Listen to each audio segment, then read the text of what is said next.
It's been yet another week of COVID-19 tension, and while it's been hard on us all, it's been even harder on the government. It's time to see why.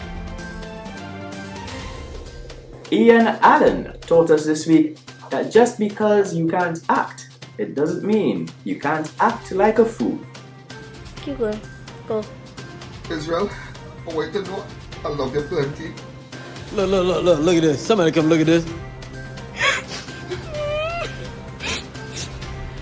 Israel, I love you. I love you. I love you too, Dad. I love you.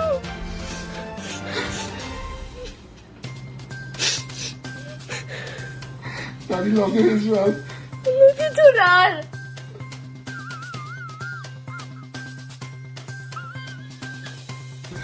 My son, Bye, Dad.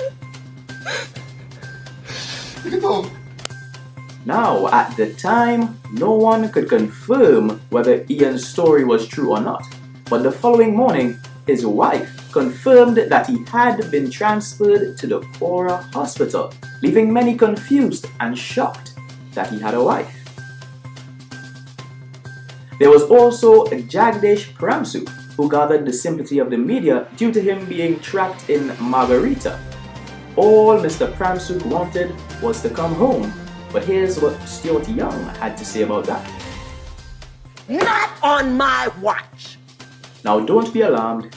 Even though Mr. Pramsuk didn't get to come home, he still got to go home because, as it turns out, he is a Venezuelan citizen. Prakash Jagla Singh is yet another TNT citizen trapped outside of TNT. However, the details are a bit unclear, as it seems the Trinidad Express is only making use of non-essential persons at this time. You see, according to the Trinidad Express, Mr. Jagla Singh went to St. Lucia, but his family is concerned about him being in Guyana. Also, Mr. Jagla Singh is a diabetic and he can't afford insulin in St. Lucia. So I guess it's a good thing that he might be in Guyana. Now there have been jokes about COVID-19 signaling the beginning of the zombie apocalypse.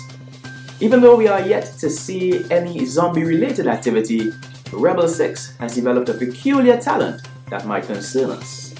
My experiences, and I hear, so I don't know. Yeah. You think all these things that you experience in life helping you with your music now? Of course. Yeah. I have a vivid imagination. And I have a photogenic memory too. Wait a minute. Wait a minute. I have a photogenic memory too. Wait, first of all, you're not going to speed past that like you didn't just say what you just said. Even if you don't have a photogenic memory, you will remember that COVID-19 affects the elderly more severely, but this is not what we had in mind.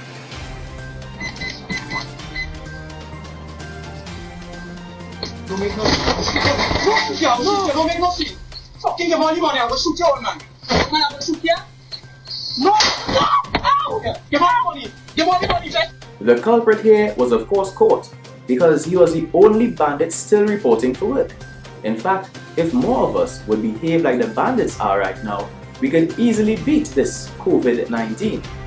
Look out for more Gunman tune coming soon with lyrics like "The girls them love us because we're so desirous, and we stay inside because we afraid the virus." Boy! The UNC opposition has been living up to the name.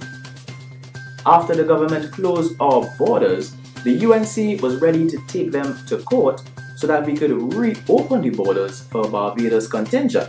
Irresponsible politicians in Trinidad and Tobago who then start to make hasikara. When the government closed the bars, the UNC claimed it was a breach of bar owners' constitutional rights. Your foolishness will not be tolerated.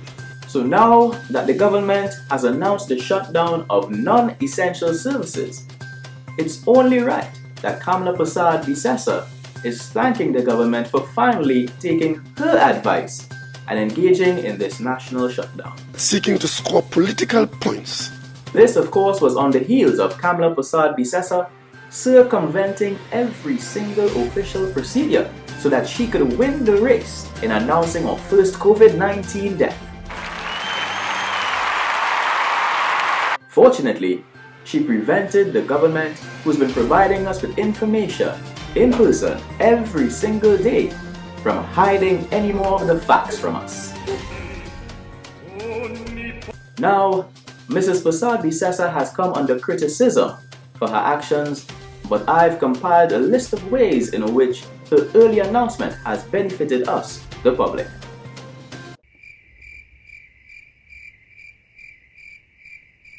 Let's not forget,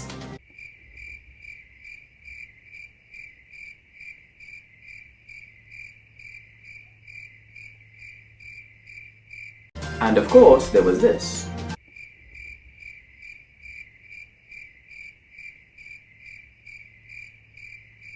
Keep up the good work, Mrs. Prasad Bisesa. If there are persons who believe that they want to be the national ghoul or the national tongue crier, let them do that. We have other things to do. So folks, that's it for this week. That's my daughter making noise in the background, making it very hard to record this episode. So we'll see you next week for another episode of This Week in Review. If more of us were to behave like the bandits are right now, what are you doing here? Let's go again. They have also blah blah blah blah. If you don't have a photogenic memory, you would remember that COVID-19 affects the elderly more severely. Forgot what I had to say again. If more of us would behave like the bandits are right now, we could easily beat COVID-19. Look out for more gunman blah blah blah blah blah.